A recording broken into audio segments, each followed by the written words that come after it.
राधा स्वामी।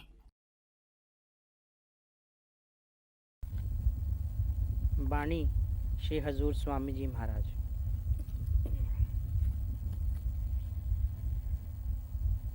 गुरु तारेंगे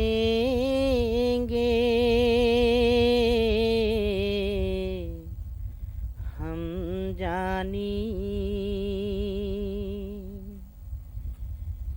गुरु तारेंगे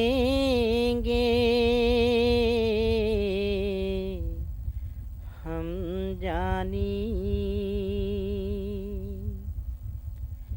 तू सुरत काहे बोरानी, गुरु तारेंगे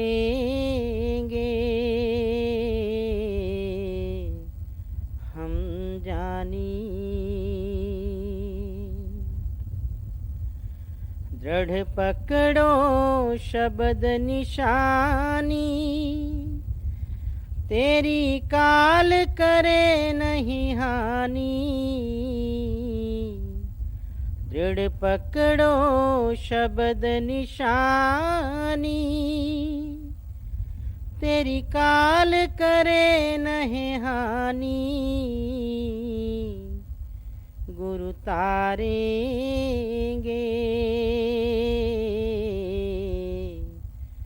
हम जानी।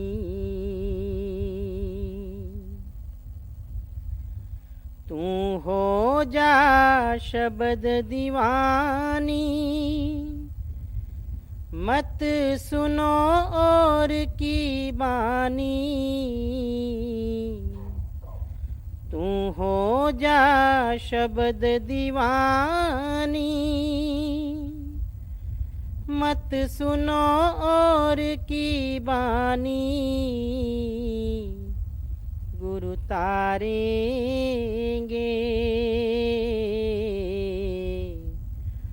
हम जानी।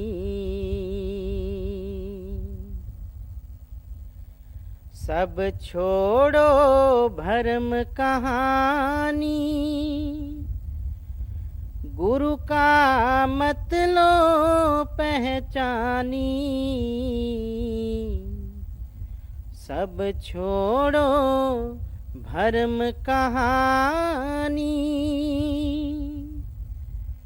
गुरु का मत लो पहचानी।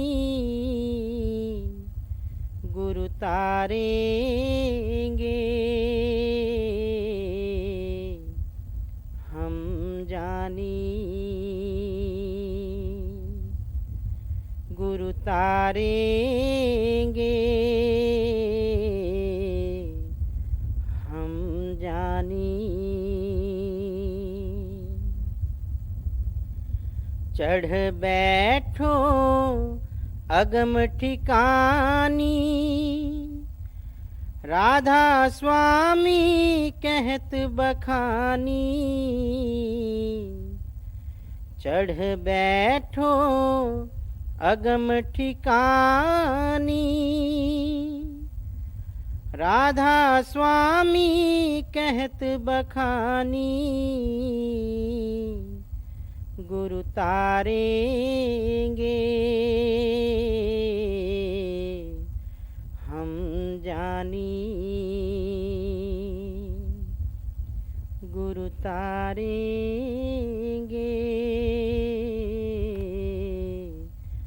हम जानी। कलाम साईं बुल्ले शाह जी दा। कैसी तौबा है ए तौबा ना कर यार,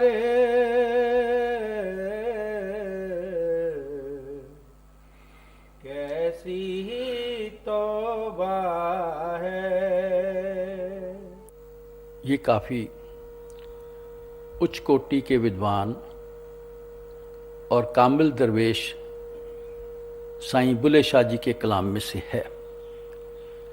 तौबा का मजमून है।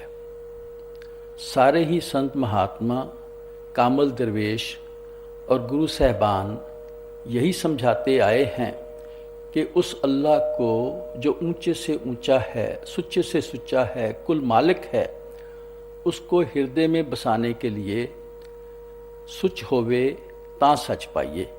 गुरु नानक साहब के वचन हैं, हृदय पवित्र होना चाहिए।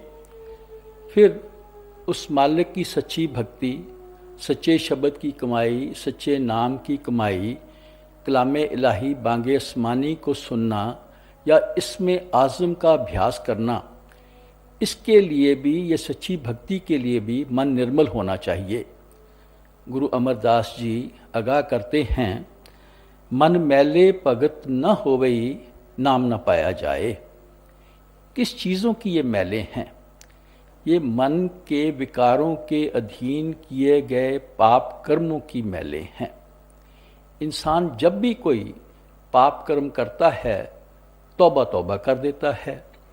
आप हमारी इस तौबा के बारे में जागरूक कराने के लिए बड़ी अच्छी तरह झंझोड़ कर स्टाइरिकल वे में उपदेश कर रहे हैं, ताकि हम आत्मनिरीक्षण कर सकें, अपने अंतर में झाती मार सकें कि हमारे पाप कर्मों की, गुनाहों की अवस्था क्या है, किस कदर वो नीच कर्म हो जाते हैं, और फिर समझ आती है कि तौबा का मकसद क्या है। इंसान जो कर्म करता है वो मुंह से वचन बोल के, मन की सोच से या शरीर के द्वारा कर्म करता है, और ऐसे कर्म जो इंसान को उस कुल मालिक की खिलकत के अंदर, जीव रचना में कोई भी जीव है, उसके दुख और कष्ट का कारण बनते हैं, वो गुनाह है। इसी तरीके से कोई भी ऐसा कर्म जो हमें उस मालिक से दूर ले जाता है, वो भी गुनाह माना जाता है, वो भी पाप कर्म ही माना जाता है। अब तौबा क्या है? कोई भी किया गया गुनाह, उसके प्रति एहसास होना कि मैंने ये ठीक नहीं किया, अफसोस होना मुझे नहीं करना चाहिए था, उसके प्रति हृदय में पश्चाताप होना और शर्मसार होना, और इस पश्चाताप और शर्मसार अवस्था के अंदर उस कुल मालिक बख्शनहार के आगे गुनाह को बख्शे जाने के लिए विनती करना, और साथ में ही आगे से दृढ़ संकल्प होना, पक्का इरादा करना कि ये गुनाह दोबारा नहीं किया जाएगा, ये तौबा है। तौबा का मकसद क्या है? आत्मिक उद्धार, आत्मा का कल्याण। आत्मा के बारे में साईं जी फरमाते हैं कि ये अर्रू मिन रब्बे अमरी है, ये उस कुल मालिक परमात्मा की अंश है। आप समझाते हैं, सुखदा रूप अखंड चेतन है तू, बुल्ले शाह पुकार दे वेद सारे। ऐ प्यारी आत्मा, तू तो उस कुल मालिक की अजर अमर अंश है, उस अनंत स्वरूप परमात्मा के साथ रहने वाली सुख का रूप है। इसलिए ये बात की पुष्टि तो सारे हिंदू शास्त्र भी करते हैं। इसलिए आगाह करते हैं, बुला शाह संभाल तू आप ताई, तू तो अनंत दे में कहाँ लग सोवे। कहते तू तो अनंत परमात्मा की अंश है, अपनी होश कर, अपने आप को संभाल, कहाँ तू इन लिमिटेड देहों के दायरे में फंसकर रह गई है, तेरी तो अवस्था बड़ी ऊंची है। फिर समझाते हैं कि प्यारी जीवात्मा, जिन शक्लों पदार्थों के मोह प्यार में तू लिप्त है, जिनके हासिल करने की कोशिश में लगी हुई है, इथे कोई पायेदार नहीं, इनमें कोई भी चीज़ तेरा साथ निभाने वाली नहीं है। इसलिए संसार की किसी भी चीज़ की मेर मोहब्बत करके उस मालिक को भूल जाना अपने आप में एक गुनाह है। इसलिए तौबा का मकसद है अपने तन मन को निर्मल करके, उस आत्मा को पाक पवित्र करके उसकी निज अवस्था पर ले जाना, ताकि वो अनंत स्वरूप परमात्मा में समा जाए और सदा के सुख की अधिकारी बन जाए।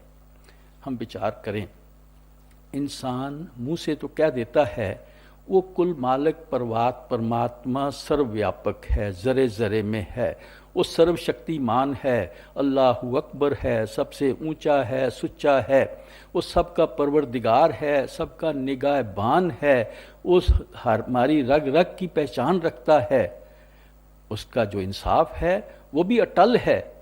फिर भी देखो इंसान की हालत, गुनाह पे गुनाह किए जा रहा है। क्यों करता है इंसान गुनाह?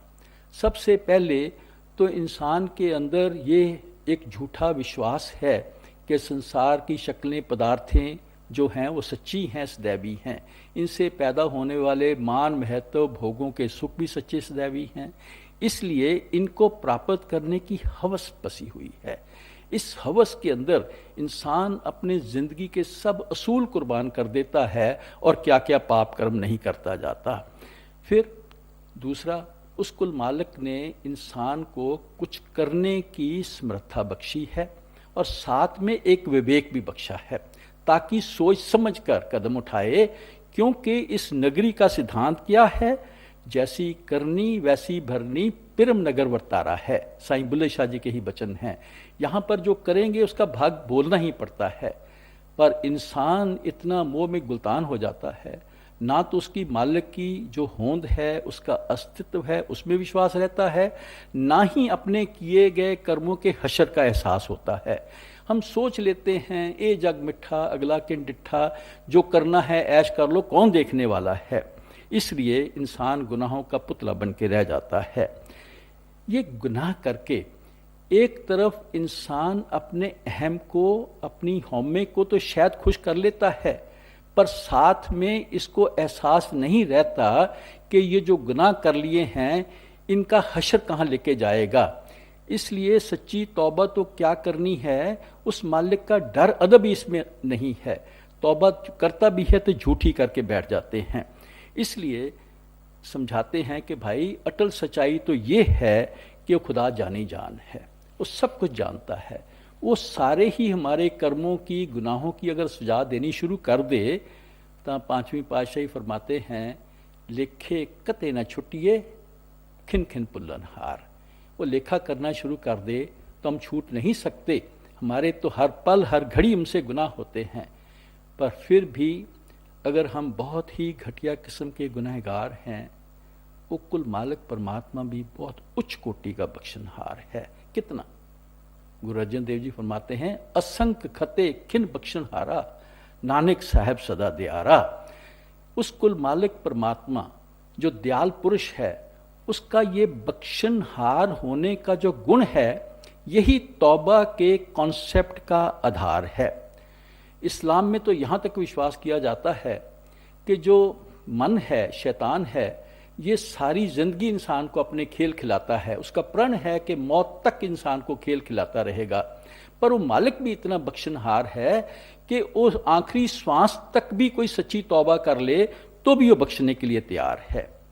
पर इंसान की क्या हालत है, हम उस मालिक की जो अंश आत्मा है हमारे अंदर है, अलरू मिन रब्बे अमरी है, जब हम गुनाह करते हैं वो सुचेत जरूर करती है, पर हमारे ऊपर माया के मोह का इतना पर्दा पड़ चुका है, हमें उसकी एहसास ही नहीं होता।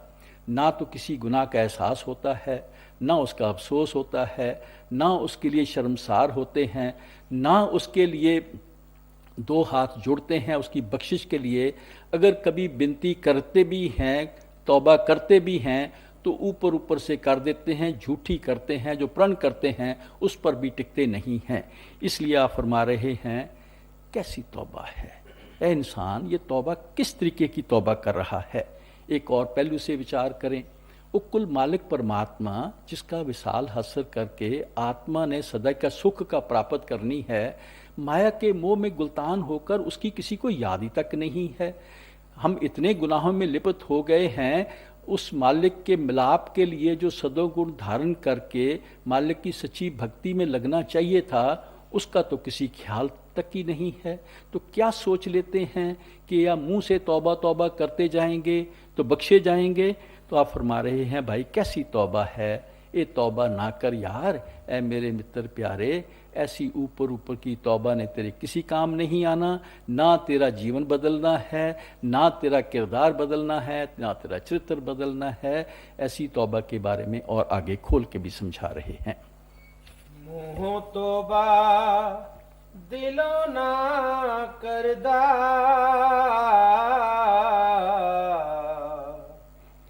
इस तौबा थी तरक ना फड़दा।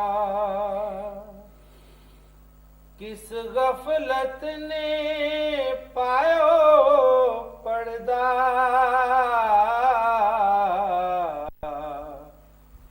फिर बख्शे क्यों गफार ਇਹ ਤੋਬਾ ना कर यार। साईं जी हमें फिर झंझोड़ के समझा रहे हैं कि भाई तू मुंह से तो तौबा तौबा करता जा रहा है, गुनाह करता है, तौबा तौबा बोल देता है, पर किए गए गुनाह का तुझे एहसास नहीं होता, तुझे अफसोस भी नहीं होता, तुझे गुनाह किए गए का पश्चाताप भी नहीं होता, तू शर्मसार भी नहीं होता, गुनाह पे गुनाह करता चला जाता है। फिर अगर तौबा भी कर लेता है, कस्में भी उठा लेता है, प्रण भी कर लेता है, वो भी झूठा, कहते उसके ऊपर भी तो खड़ा नहीं रहता। तो कहते भाई ये दिल से तौबा तो ना हुई, ये तो मुंह से ही तौबा तौबा हो गई, मुंह तौबा दिलो ना करदा। बाबा फरीद फरमाते हैं भाई जिन्नी कमी नाही गुण से कमड़े विसार मत शर्मिंदा थी वही साईं के दरबार।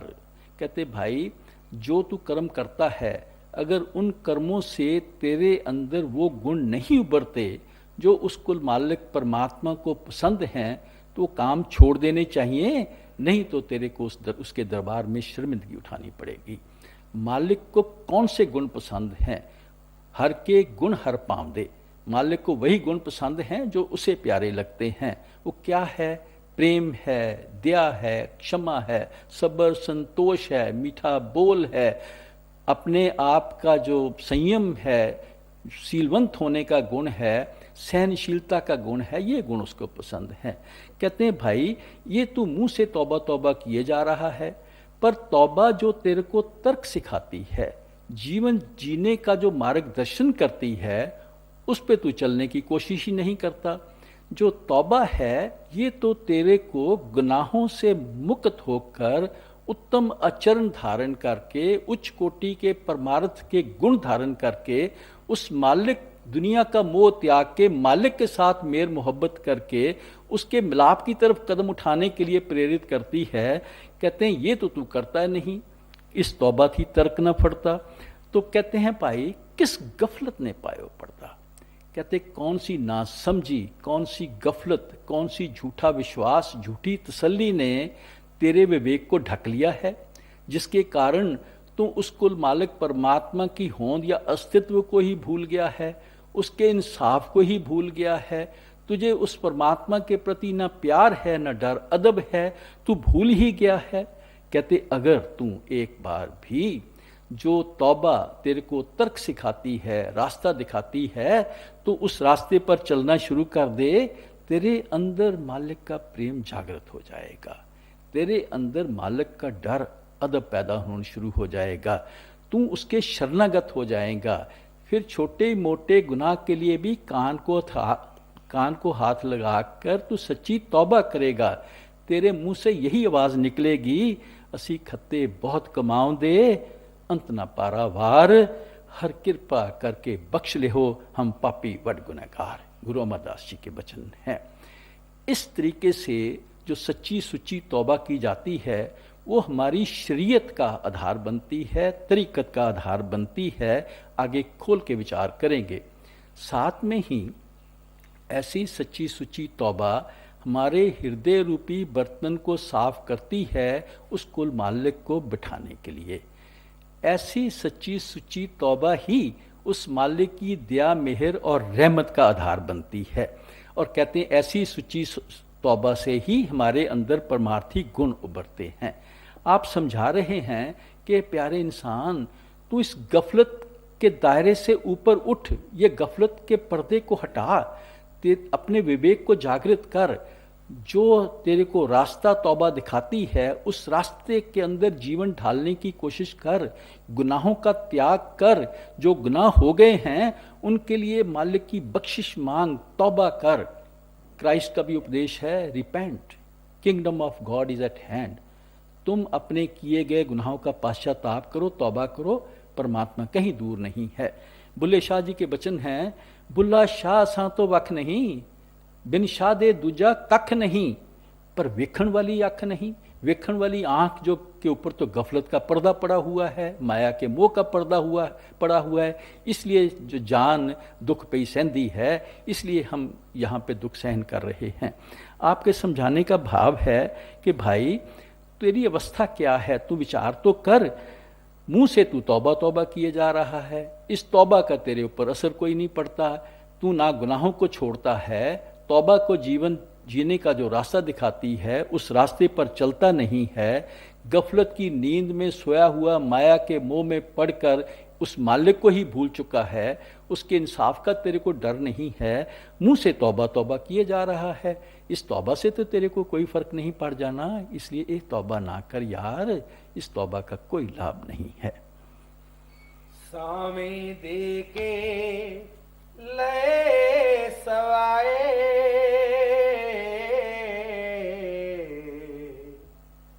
ड्योड़ियां उत्ते बाजी लाई, ਇਹ ਮੁਸਲਮਾਨੀ ਕਿੱਥੋਂ ਪਾਈ,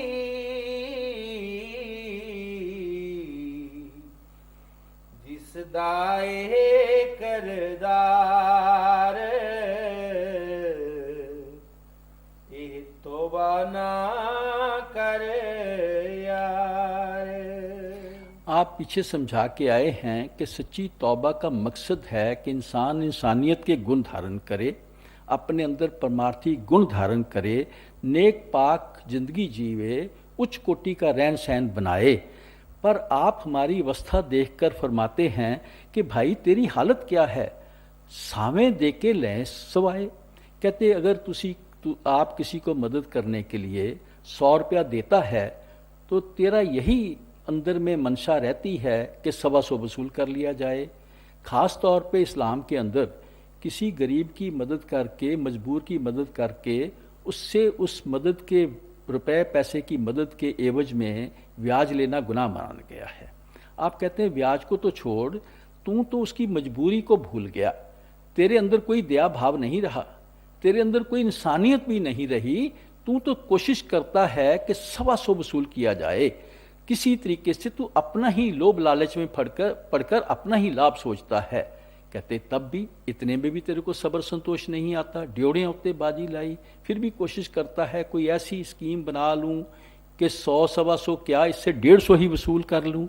कहते भाई तेरे को तो तेरा जो धर्म है वो हक हलाल की कमाई का उपदेश करता है, एक धर्म नहीं। सारे ही धर्म यही सिखाते हैं कि हक हलाल की कमाई करो, सारे ही धर्म यही सिखाते हैं कि मजबूर इंसान की मजबूरी का फ़ायदा नहीं उठाना चाहिए, हृदय में दया भाव रखना चाहिए, इंसानियत का गुण धारण करना चाहिए। कहते भाई ये सारी बातें तू भूल ही गया। ये मुसलमानी कित्थों पाई जिसका एक किरदार, ये मुसलमानी कित्थों पाई से भाव है कि ये नेक पाक जिंदगी बिताने का ये तूने गुण कहाँ से सीखा है, ये हुनर कहाँ से सीखा है जिसका ये किरदार है कि तू दूसरे मजबूर इंसान की मजबूरी को ही नहीं समझता, उसकी नजायज़ उसकी मजबूरी का फ़ायदा उठाता है, दया धर्म तो तू भूल ही चुका है। आम संत महात्मा समझाते हैं कि ये प्रेम से पैदा हुआ दया का जो गुण है ये धर्म का आधार है। गुरु नानक साहब के वचन हैं, तौल धर्म दया का पूत। कहते सच्चा पवित्र धर्म जो है वो दया से ही पैदा होता है। गोस्वामी जी ने वचन फरमा दिए, फरमाते हैं दया धर्म का मूल है, पाप मूल अभिमान, तुलसी दया न छोड़िए जब लग घट में प्राण। आप समझा रहे हैं कि भाई ये तो तौबा है, ये तो एक नेक पाक जिंदगी जीने का दृढ़ संकल्प होता है।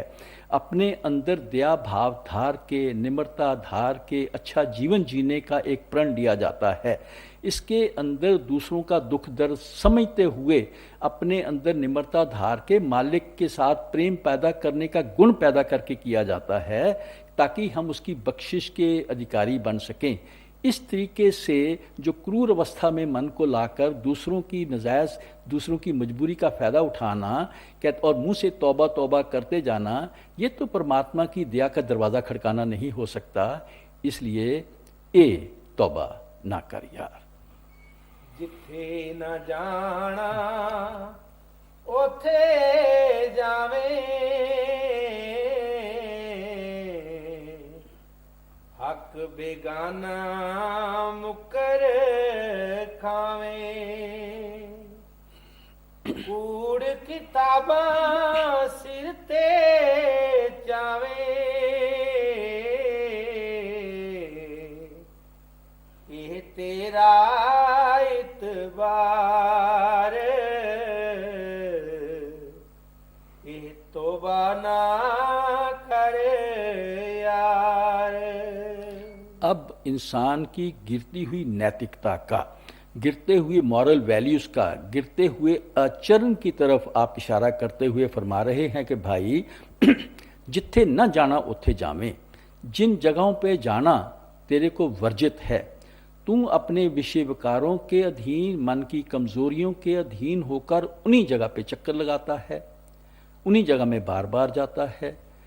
जिन चीज़ों को देखना तेरे को मना है, जिन चीज़ों को सुनना तेरे को मना है, तो इतना अपने मन के अधीन, विषय विकारों के अधीन हो चुका है कि तू उन्हीं चीज़ों को देखता है, उन्हीं चीज़ों को सुनता है। कहते हैं ये तेरी मॉरलिटी है, ये तेरा आचरण है, यही तेरा चरित्र है। कहते हैं भूल गया कि जैसी संगत वैसी रंगत, इन जगहों पे जाएगा क्या बनेगा? तेरे अंदर जो परमार्थी गुण हैं वो तो तेरी आत्मिक तबाही का, मानसिक तबाही का कारण बन जाने हैं। इंसान की हालत क्या है? इन चीज़ों से बचना तो दूर, जो लोग इन चीज़ों के अंदर लिप्त हैं उनके साथ हम दोस्तियां गांठते हैं, उनके साथ बिजनेस पार्टनरशिप करते हैं और लोभ और लालच करके पैसा कमाना शुरू कर देते हैं। भूल जाते हैं इसका हश्र क्या है। ये हमारी आत्मा का जो हमने जीवन में आके उद्धार करना था, उद्धार तो क्या करना है, उसकी तबाही का नमूना बन के रह जाते हैं। फिर फरमाते हैं हक बगाना मुक्कर खावें, हमारी ऑनेस्टी, ईमानदारी की तरफ आते हैं। कहते हैं तू अपना हक तो क्या, तू दूसरों का हक मारने की कोशिश करता है। आम तौर पे छोटी मोटी चीज़ों का तो दूसरों का हक मारते हैं।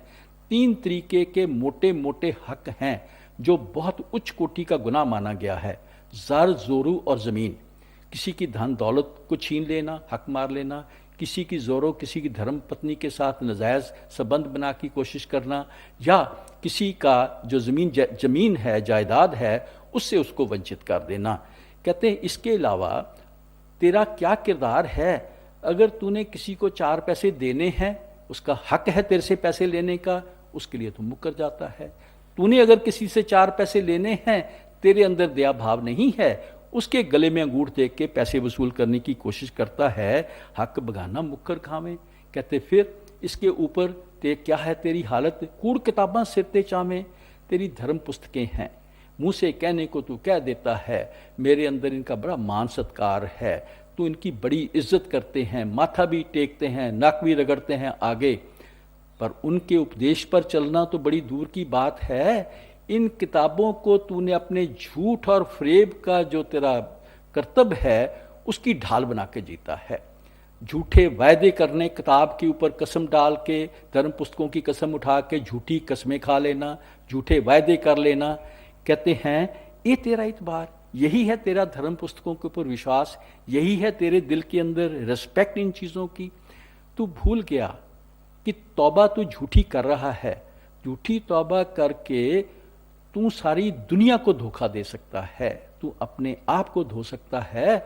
वो कुल मालिक परमात्मा जो जानी जान है उसको धोखा नहीं दे सकता भाई, इसलिए ये तौबा ना कर यार। जालम जुल्मो नाही डरदे,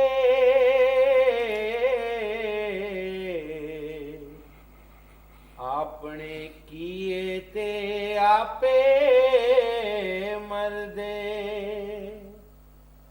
नाही खौफ खुदा दा कर दे,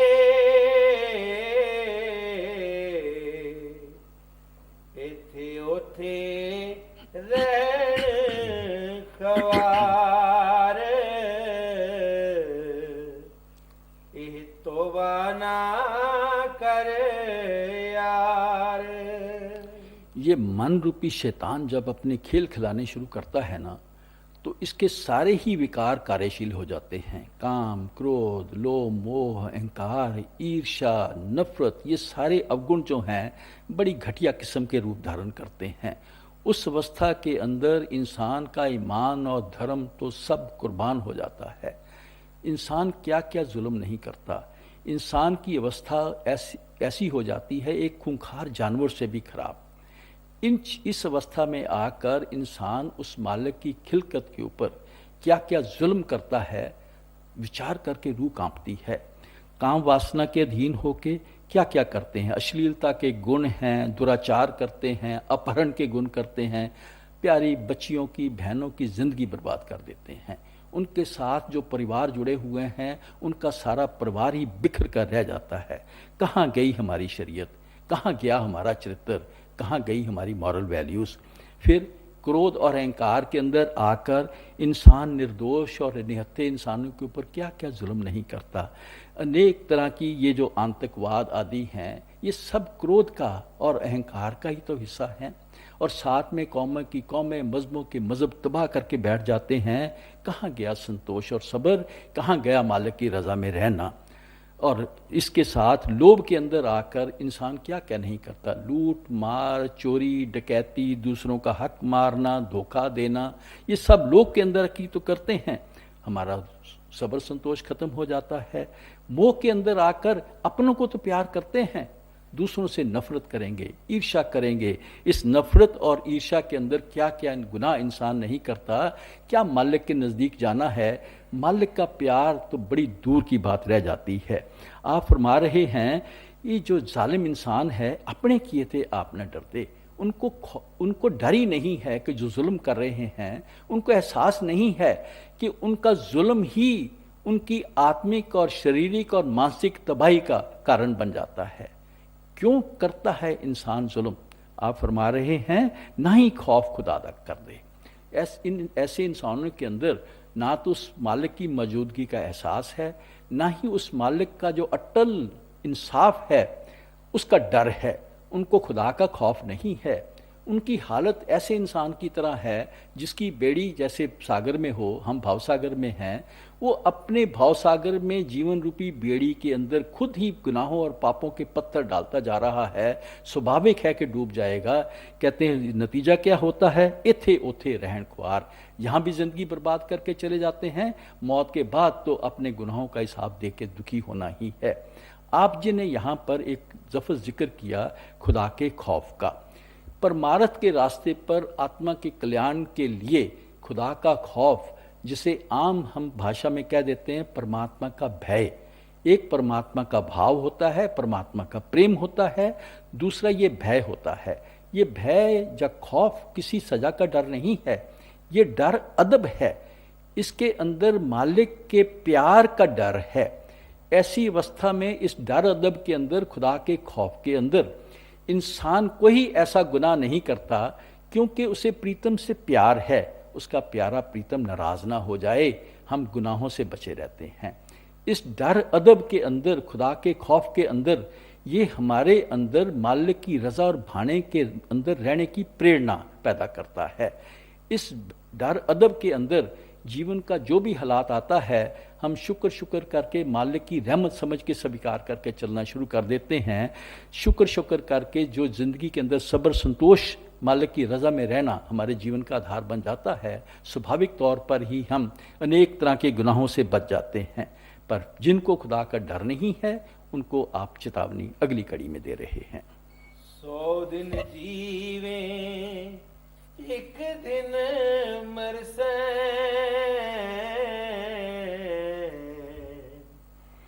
उस दिन खौफ खुदा दा करसे। इस तौबा थी तौबा करसे,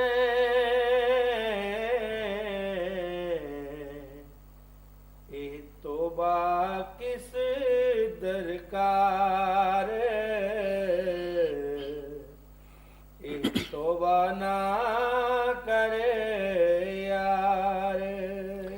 साईं बुल्ले शाह जी हमें फिर झंझोड़ के कहते हैं कि हे इंसान, तू इस मन रूपी शैतान के टेटे चढ़ के इसके साथ जुड़ के माया के मोह के अंदर इतना गुलतान हो गया है।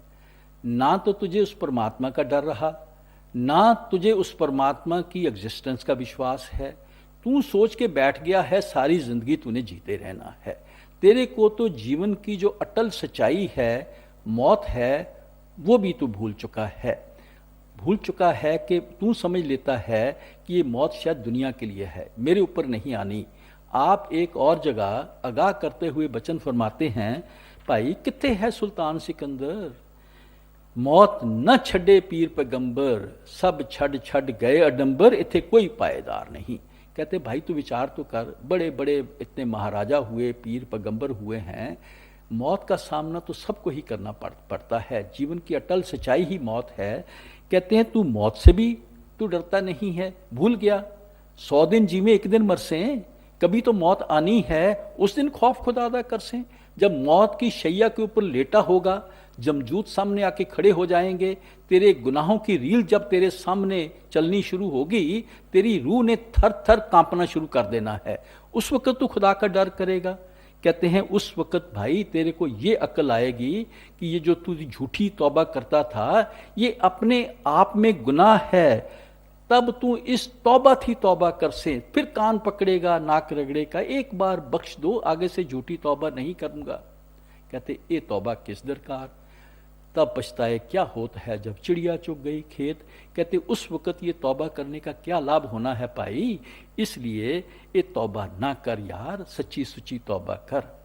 पर जो हम इंसान हैं, माया के प्रभाव के अंदर हैं, मन के साथ जुड़े हुए हैं, मन के विकार हैं, इंसान इतना मजबूर है, किस तरीके से इंसान गुनाहों से बच जाए, गुनाह के फल से बच जाए, आप आखिरी कड़ी में बड़ा खोल कर समझा रहे हैं।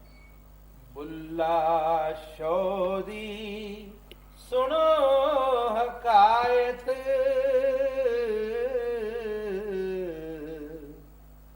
हादी फड़िया हो गए हदायत, सब गुनाह थी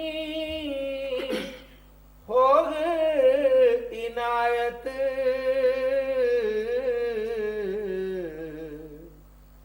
फिर बाकी क्या गुफ्तार, ये तौबा ना करे यार। साईं जी ने पीछे बड़ा खोल के समझाया कि झूठी तौबा व्यर्थ है, इसका कोई लाभ नहीं है। पर साथ में ये भी समझा के आए हैं कि इंसान इस माया के मोह के अंदर फंसकर मन के अधीन होकर कितना मजबूर हो गया है। ऐसी अवस्था में किस तरीके से वो गुनाहों से मुक्त हो सकता है या गुनाहों के फल से मुक्त हो सकता है, विचार करें। सबसे पहले तो कोई इंसान कितने भी विवेक का इस्तेमाल कर ले, कितनी भी नेक सोच समझ के ज़िंदगी बितानी शुरू कर दे, क्या वो गुनाहों से सदा के लिए बच सकता है? क्या वो अपने अंदर इतनी निर्मलता ला सकता है? अगर वो निर्मलता ला लेने के कामयाब हो जाए तो ज़रूर उस मालिक की रहमत का अधिकारी बन जाएगा। पर विचार करें, एक इंसान जो दलदल में डूब रहा है, वो जितने भी हाथ पैर मारता है और दलदल में धंसता चला जाता है। हम भी इस माया रूपी दलदल के अंदर डूब रहे हैं, कोशिश के बावजूद इंसान नहीं उबर सकता। फिर भी कोई ऐसा भाग्यशाली कोटिन में एक इंसान हो जो ऐसा नेक पाक जीवन बिताए, तौबा सच्ची तौबा करे, अपने अंदर परमार्थी गुण भी ग्रहण कर ले, क्या उसके अंदर सच्ची शरीयत आ जाए, मॉरल वैल्यूज़ भी आ जाएं, तरीक़त भी आ जाएं, तो क्या आत्मा को उसकी निज अनंत स्वरूप अवस्था में, सुख की अवस्था में ले जाने के लिए इतना काफ़ी है? तो साईं जी समझाते हैं भाई काफ़ी नहीं है कि आत्मिक कल्याण के लिए रूहानियत के 4 पड़ाव हैं। एक शरीयत है, एक तरीक़त है, एक हकीकत है, एक मार्फत है और एक चौथा हकीकत है। आपके वचन हैं, शरीयत साडी दाई है, तरीक़त साडी माई है, अगों हक हकीकत आई है ते मार्फतों कुछ पाया है। विचार करते हैं, जब इंसान पैदा होता है तो दाई की गोद में जाता है। इसी तरीके से जब हम पैदा होते हैं, किसी न किसी धर्म, किसी न किसी परिवार के अंदर पैदा होते हैं, उस धर्म की शरीयतें, उसके रीति रिवाज, रहने सहने के ढंग, उसकी मॉरल वैल्यूज़ हमारे जीवन का हिस्सा बन जाती हैं। उनके अंदर हम जीना शुरू कर देते हैं।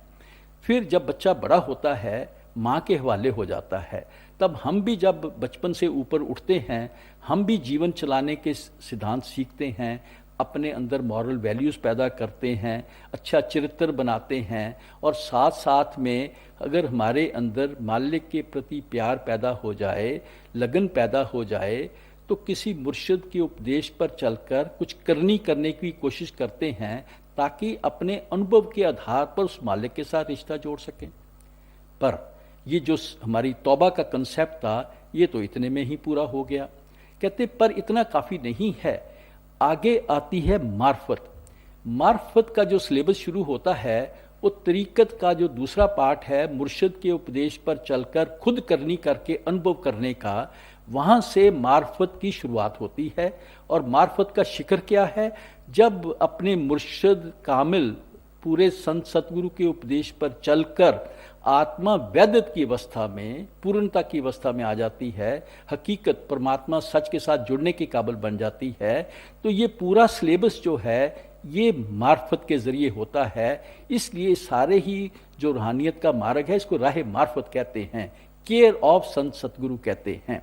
कहते हैं जब कोई भाग्यशाली जीवात्मा राह मार्फत पर चलती है, तो अंतर के अभ्यास से अवस्था में आ जाती है, आगे खोल के विचार करेंगे, वो सच्चे मालिक के साथ जुड़कर उसके साथ पूर्णता की अवस्था में, मिलाप की अवस्था में आ जाती है, हकीकत में समा जाने के योग्य बन जाती है, आत्मा सच्चे सुख की अधिकारी बन जाती है।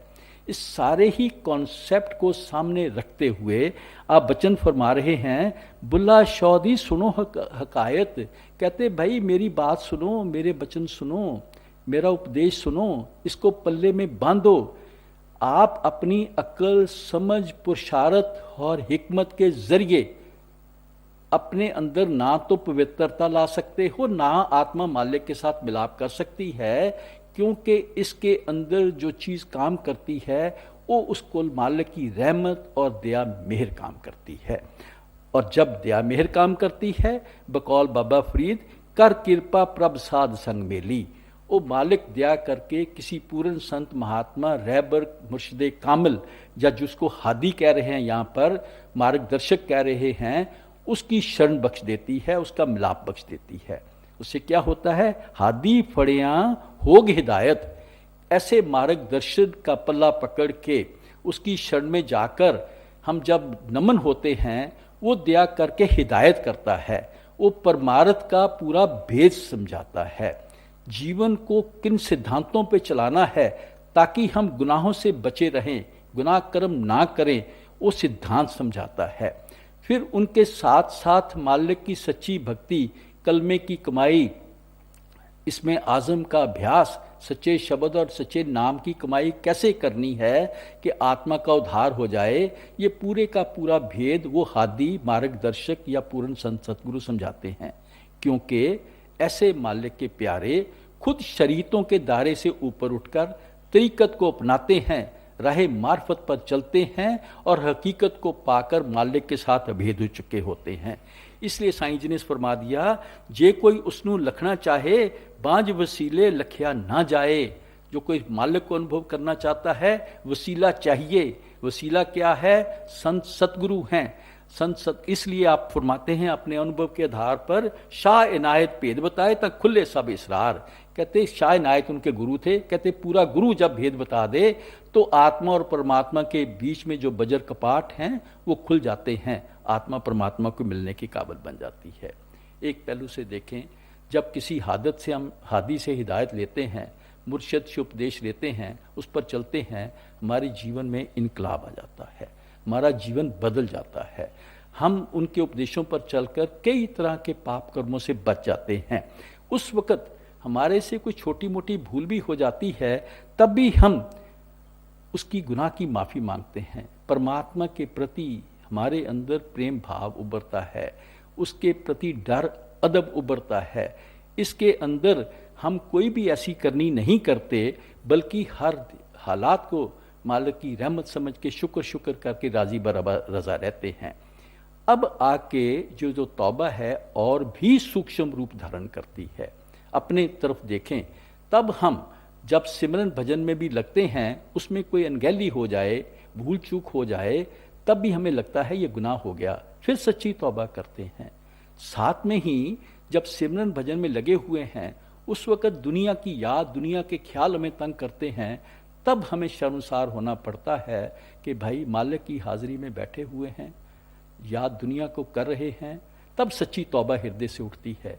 जब ऐसा नेक पाक तौबा करके जीवन को बनाते हैं और हादी या मुर्शिद के उपदेश के अनुसार सिमरन भजन में लग के शब्द और नाम की कमाई में लगते हैं, तो दयाल पुरुष जो सतगुरु हैं, मुर्शिद कामिल हैं, वो अंदर से मदद करते हैं। मारी लेव उस कलाम इलाही बांगे स्मानी इसमें आज़म से जुड़ जाती है, सच्चे शब्द और नाम से जुड़ जाती है। ये वो ताकत है जो सूक्ष्म और चेतन है, मालिक की दयाधार बन के आत्मा के निज धाम से आई है। ये सूक्ष्म और चेतन आत्मा को अपने साथ लेकर काल और कर्म के दायरे से ऊपर उबर जाती है। जब आत्मा काल और कर्म के दायरे से ही ऊपर उठ गई, तो कहते हैं फिर सब गुनाह थी हो गए नायत, सारे गुनाहों का दायरा कर्मों के दायरे से ही ऊपर उठ गई। तो आप फरमा रहे हैं फिर बाकी क्या गुफ्तार, कहते फिर बाकी क्या रह गया। गुफ्तार से होता है जो मुद्दे की बात थी, कहते मुद्दा तो यही था कि गुनाहों से बख्शे जाना है। जब कर्मों के दायरे से ही आत्मा उठ गई, तो कहते फिर ये तो सारा जो मुद्दा था जिसके लिए हम तौबा करते थे, वो मुद्दा ही खत्म हो गया।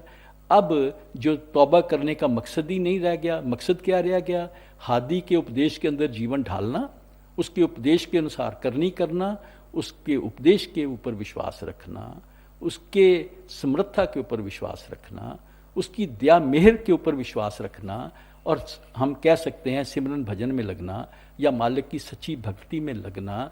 और लगते हुए क्योंकि होना सब कुछ उनकी दया मेहर से है, अंदर में अति उच्च कोटि की निम्रता धार के विनती करना, ऐ मेरे सच्चे पातशाह अदल करें ता जा नहीं काई, फजलों बुखरा पामा।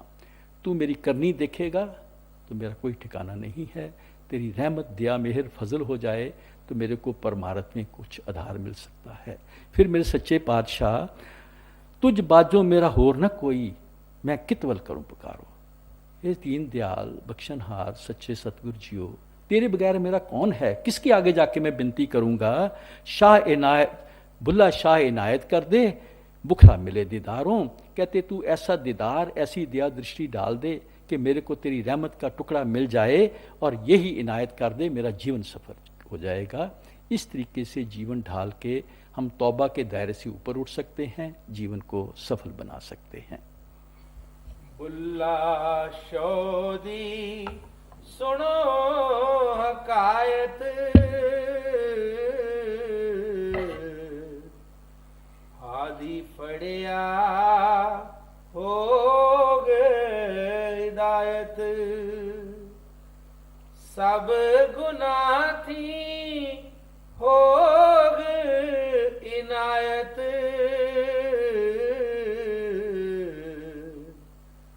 फिर बाकी क्या गुफ्तार,